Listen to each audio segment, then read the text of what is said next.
Good morning, everybody, and welcome to the April 14th edition of Get Secure. I'm your host, Mike Blangiforti, and today we're going to be talking about the school stabbing at Franklin Regional High School in Pennsylvania, where a disturbed student, Alex Haribel, went and stabbed 21 people in his school. So we're talking about school safety and a school safety issue again. I'm joined by former Police Commissioner Rich Dormer and security expert. Thanks for coming on again, Commissioner. You're welcome, Mike. So, not an active shooter, but here we have a kid, 16-year-old kid, just goes on a stabbing rampage in his high school. I mean, I know, it's unbelievable, and schools are supposed to be safe. When parents send their kids out in the morning, they expect them to be safe in our schools. And again, with all the security in the schools, security guards, the locked doors, a student that attends that school, can wreak havoc on the other students, as occurred with this kid. And from what I hear, from what I read, he's had some issues before. He was a kind of a loner. He had talked about killing people. And, it reminds all of us that if somebody says that they're going to kill somebody, you pay attention. Did anybody say anything? Did anybody notify the school authorities? I mean, that'll be part of the investigation. The kids should say something. But again, kids don't do that. People don't do that. And then something terrible happens. I mean, the message really has to get out. I mean, obviously there's a reluctance on the part of family members. There's a reluctance on the part of friends to kind of, give up the person when they make an inappropriate comment. But is it an inappropriate comment, or is it a comment that's prophetic for things to come? And, we see it time and time again, the active shooter scenarios and what happened with Klebold and Harris at Columbine, and, the trench coat mafia. They were wearing long black coats to school. They were expressing ideology that was consistent with doing something horrific. Well, 2 points, Mike. One is that, people don't take it seriously. Again, it's somebody blowing off steam, and do they really mean it? And you just move on. You say, oh, they're just a little strange. But again, if they look at, when they do an analysis of this youngster's background behavior over time, I'm sure they'll find out that there were signals that he sent out, that he, could be a potential problem. Again, that's where the authorities should be notified, and they should really educate the other students to say something if they hear or see something. Again, nobody likes a snitch, but this is not snitching. I mean, this is part of the educational program. This is for everybody's safety. And again, it's just not violence. The drug problem in the schools, that's also violence. Yes. And so youngsters know who the drug dealers are in the schools, who the potential violent person is in the school, and they should be, educated to notify the teacher, the principal, or somebody. Education is part of it. And when I was campus safety director at the college I worked at Dowling College, I was tasked with the responsibility of kind of retooling their, because times continually change. They had a threat assessment team, and they had a behavioral intervention team. So my recommendation, and I think this works, we combined the threat assessment team with the behavioral intervention team, and that the dialogue that went on, once you bring in the social worker, once you bring in the kids that had behavioral issues, as well as having a team of educators, administrators, and experts in the room to assess behavioral issues and to assess whether those behavioral issues could become a threat, and should the school take action. And the formation of that team was one of the best things that we did at the college, because we acted on it. Some students were expelled from the college based on behavior that they were exhibiting it. And, we had a realm of things, there were psychological issues, and this happens on college campuses across the country. It's not just existing at one local Long Island college. But the behavioral intervention team and the threat assessment team worked hand in hand to assess each individual situation and act on it, make recommendations and act on it. And I was chairman of the team, so I had, I guess, the final say-so, but it was still a collaborative effort. And most of the time, we were all on the same page as to course of action and what to do. And whether it was putting somebody into mandatory counseling, like, okay, here's what our findings are. And it was a fair process, and it was overseen by many of the college administrators, but maybe it was anger management. Maybe it was you need to see a counselor. Maybe it was, maybe it rose to the level of expulsion. But that worked. So there was education as well as intervention when need be by the college. And maybe we need to bring that type of philosophy down a little bit. You mentioned a team effort. That is the key, where you get everybody involved in it. But I should mention, by the way, my experience dealing with schools in Long Island.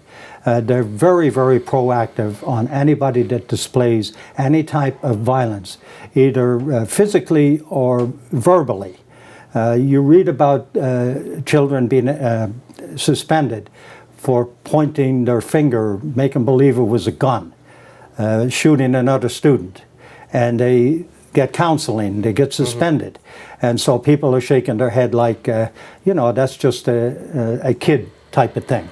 But, if the school had found out that this young fella was threatening other students or was threatening to kill somebody, I'm not sure how it works in Pennsylvania, but I'm certain in Long Island with the school district that prevention would take place, preventive action would take place, and somebody would call this young fella in, and again, the team approach would kick in.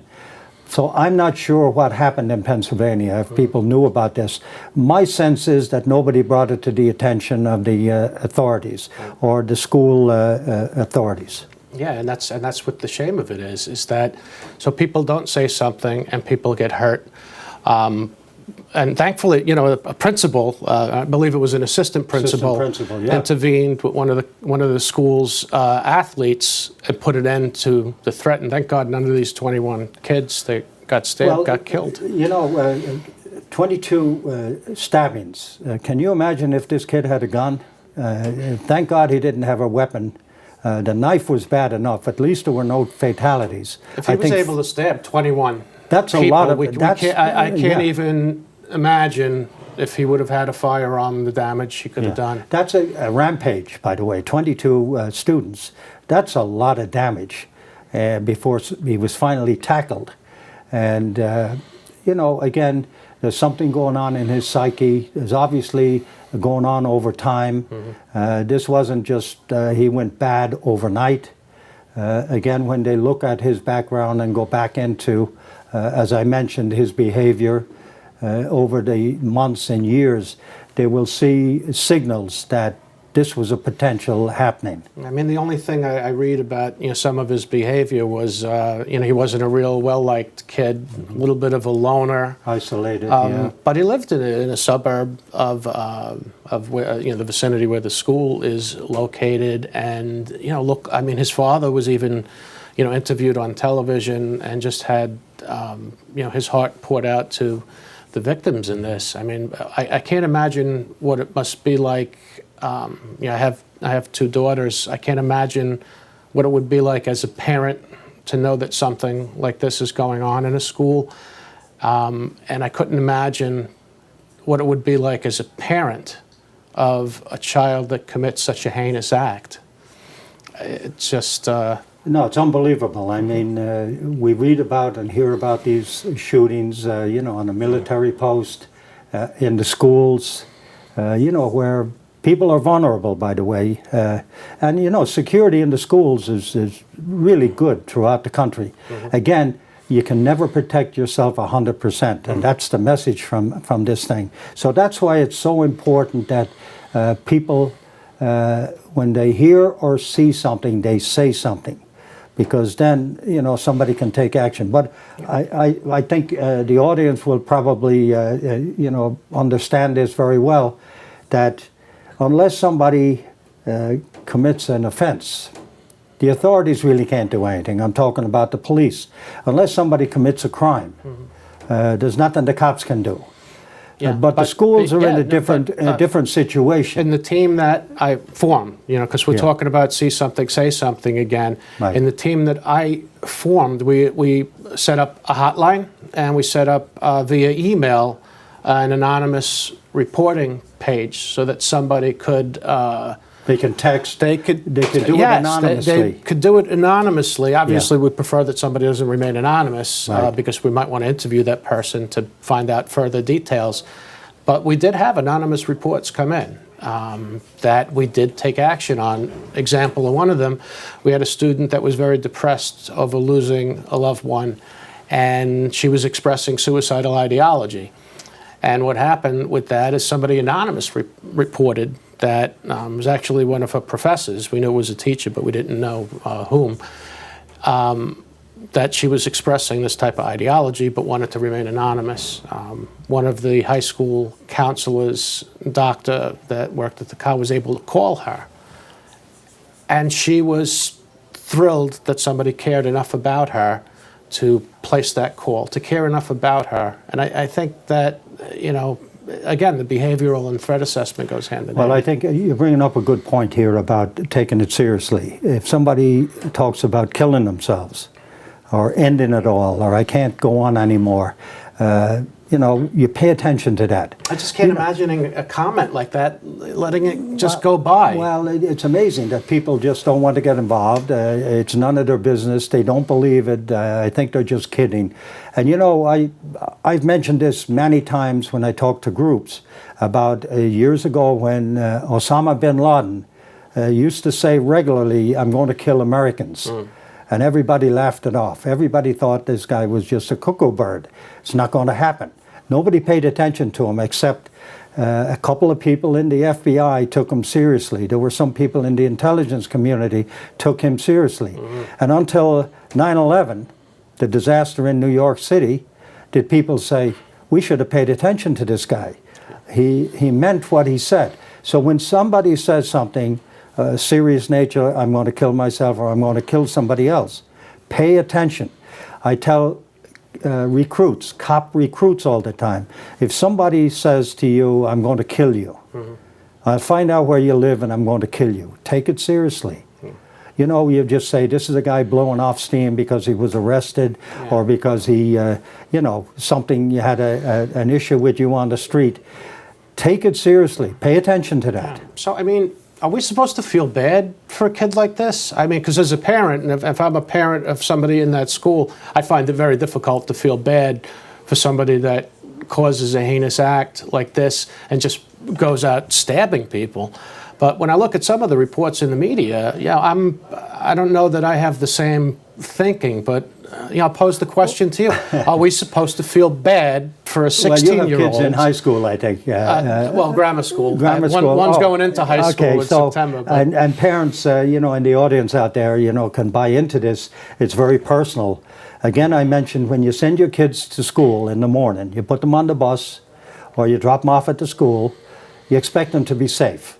And you don't expect them to be attacked from somebody in the school, to become a victim of somebody in the school. We all worry about the outside terrorist coming in, the agitator, the angry person coming in from the outside. In these school incidents, it's somebody that has a connection to the school. They're either in the school or they have gone to that school at some point. How the heck do you protect against that unless everybody becomes aware of what's going on with students? And again, we keep repeating, Mike, that they got to say something if they know something. Well, that's one component, but do you see the future of education security going to almost a military state where we have magnometers at every entrance that a student could get into, where we have security guards in every school. I mean, it would help to protect our kids a little bit more, but will some people interpret that as being, you know, well, what are we doing here? We're going into a military Yeah, state? but Mike, some schools have that already. There are some No, I- inner city schools yes, that have yeah, metal that have- detectors, they have security guards, they actually have cops assigned to the schools in some instances. Yeah, in the urban areas, but this school stabbing happened in a remote suburb of Pittsburgh, west of Pittsburgh, Newtown, Connecticut, where that terrible tragedy happened. Not urban cities here, you know, and things go wrong. What do we do? Search all the kids as they come into school in the morning? And that's what I'm saying about a military. Do we go to a military state? I mean- Everybody's got to come in half hour early, go through a magnometer. There's security guards there. Is that a prudent thing to do? Will that something? Are we going that way? Maybe not. Maybe not now. But are we going in that direction years from now? Good question. To be honest with you, I don't know. Depends on how many of these incidents we have. People get very upset and very scared. Parents do. The general public does with incidents like this because they look at their own school district. And I'm sure school principals throughout the country are looking at their security apparatus. They're looking at their team approach to kids with problems. And by the way, they get kids from all environments, a lot of dysfunction. They have to teach. They have to educate the kids. They can't say you're not coming into the school. Right. You know, the education law requires that they take them. It's not like a private school setting. Yeah. Like a college setting, you can tell the kid you're not back here anymore. Yeah. But the public schools have a mandate under law to educate the students, and so. Again, stepped up security in the schools. So I just got to get this question in before we wrap up. But Okay. Should we be going in a almost a military state in every school across the United States? Should we? What's your I opinion? hate to see that happen. I really do, Mike. I don't know if that would solve the problem. I think if somebody wants to do some damage in the school, like this kid, they'll find a means to do it. It doesn't matter what the security is. You know, the old Chinese saying that if you attempt 100% security, you don't have any security. You got to be very selective in where you secure. Yeah. And I think the education is a key. People, and especially kids, Yes. Kids don't tell their parents, don't tell their teachers that somebody is troubled, because probably there are a number of kids in the school that are troubled. I mean, well, they're bullied, and bullied, that's why, that kind of thing. And that's why I think, like what you were saying before about, you know, training our administrators and even training some of the students, especially at the high school level, because, you know, maybe they don't know what the 4 phases of emergency management are. The administrators, not the students, but, you know, there's the mitigation, preparation, response, and recovery. What could we have done to stop this? If something like this happens, how are we prepared? How will we respond to it? And now something that they're in Pennsylvania right now is the recovery phase. So yeah, people were injured, but there's many students that are now psychologically scarred, probably for life because of something like this happening in front of them. You know, Mike, in private business or in the police business, when a critical incident occurs, we always examine our procedures for lessons learned from the incident. It doesn't matter what it is. So school districts throughout the country right now should be looking at their procedures, their processes, to see if they could ensure that this doesn't happen in their school. So you shouldn't say, oh, that happened in Pennsylvania. If you're in New York or California or in Tennessee, you're looking at your school processes and procedures right now. Yeah, I completely agree, and that's why it's a good thing that we educate, our administrators educate our students to be prepared for something like this happening. So that wraps up today's show. Thanks for coming on again. Okay. So we're going to stay topical here on Get Secure. We'll be back next week, Monday at 11:30, and I look forward to seeing everybody then. Have a great week, everybody.